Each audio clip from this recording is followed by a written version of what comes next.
केंद्र सरकार के बजट पेश करने में अब ज़्यादा समय नहीं बचा है और इस आम बजट से लोगों में काफ़ी उम्मीदें हैं। लोगों के मन में यह विचार है कि इस महामारी के बाद सरकार जनता को इस बजट से क्या राहत देने वाली है। हालांकि 2021 का यह बजट सरकार के लिए भी किसी चुनौती से कम नहीं है, क्योंकि अभी देश कोरोना जैसी महामारी से पूरी तरह उभर भी नहीं पाया है। तो सरकार को भी बजट पेश करते समय काफ़ी कुछ बातों का ध्यान देना पड़ेगा। जब आई इंडिया ने सरकारी कर्मचारियों से उम्मीदों से भरे इस बजट के बारे में उनकी राय जाननी चाहिए, तो उन्होंने अपने सुझाव आई इंडिया के सामने इस प्रकार रखे।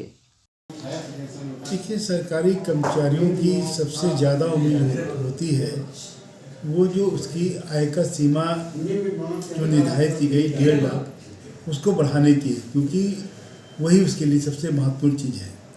पहले 1 लाख 1.5 लाख थी, तो हम सभी सरकारी कर्मचारी गवर्नमेंट से यही चाहते हैं कि कम से कम 3 लाख तक उसकी सीमा करी जाए। और बजट में इस समय जो जिस प्रकार का चीज़ें चल रही हैं उसमें सबसे ज़्यादा बात आ रही है पेट्रोल डीजल दाम बढ़ते जा रहे हैं, जो आम आदमी को काफ़ी मुश्किल में डाल रहे हैं, उनके खर्चे को प्रभावित कर रहे हैं। तो इसमें भी कुछ इनके दामों में भी कमी की जाए। ये 2 बातें मैं मुख्य रूप से कहना चाहता हूँ। देखिए, वेतन गवर्नमेंट दे रही है अभी, क्योंकि कोरोना काल में इस बात पर ज़्यादा नहीं चाहते हैं कि भाई, क्योंकि हर गवर्नमेंट को भी अपनी भी सीमाएँ हैं, तो इसलिए वेतन बार अभी मैं कुछ नहीं कहूँगा, क्योंकि कोरोना काल में बहुत सी आर्थिक गतिविधियों में कारण आर्थिक क्षति पहुँची है।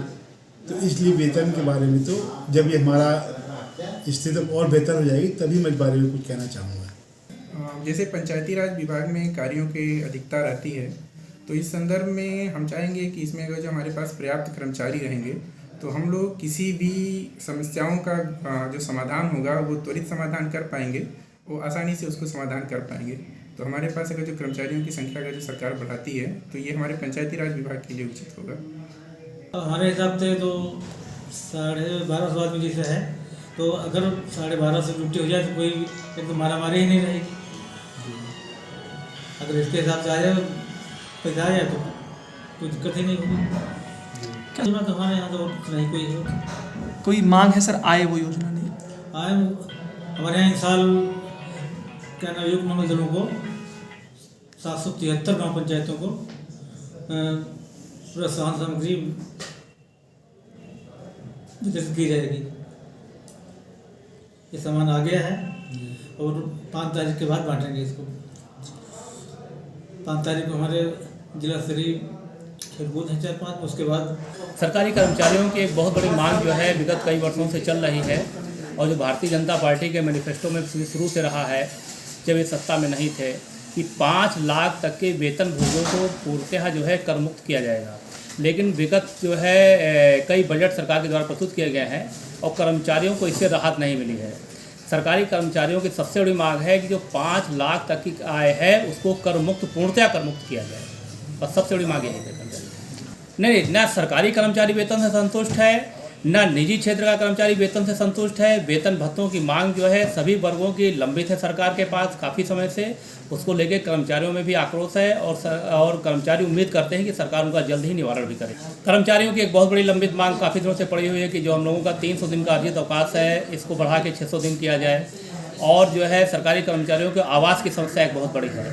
सस्ते दरों पे सरकारी कर्मचारियों को आवास उपलब्ध कराएं, ऐसी कोई योजना केंद्र सरकार की तरफ से अवश्य लागू होनी चाहिए। सरकारी कर्मचारियों की अपेक्षा यही है कि जितनी भी आज की ज़रूरतों को देखते हुए महंगाई है या अन्य जितनी भी अपने बेनिफिट हैं, पेंशन है, अदरवाइज और उनके भी है, ये बहाल रहनी चाहिए।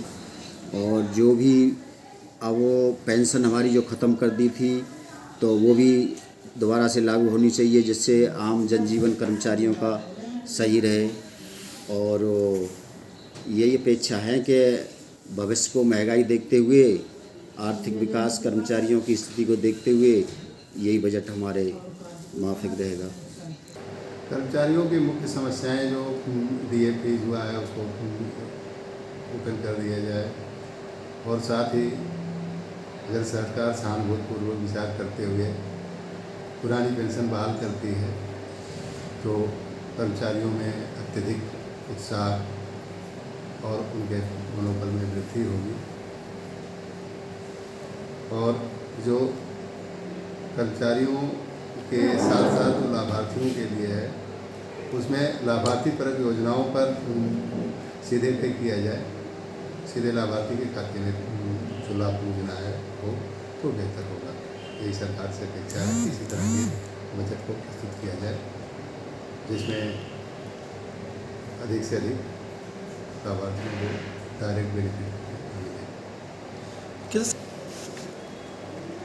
वेतन तो जो है पर्याप्त है, ऐसा नहीं है, लेकिन कुछ जो है शहरों का जो कैटेगराइजेशन हुआ है, छोटे शहरों में जैसे एचआरए है तो उसकी सीमा बहुत कम है। 1600-1700 में सीतापुर में भी जो है अधिकारी रही को जो है आवास नहीं मिल सकता, 800-900 में कर्मचारियों को भी कोई आवास नहीं मिल सकता। तो एचआरए में एक सर्वे करा करके अगर मकान भत्ता दिया जाए तो ये बेहतर होगा।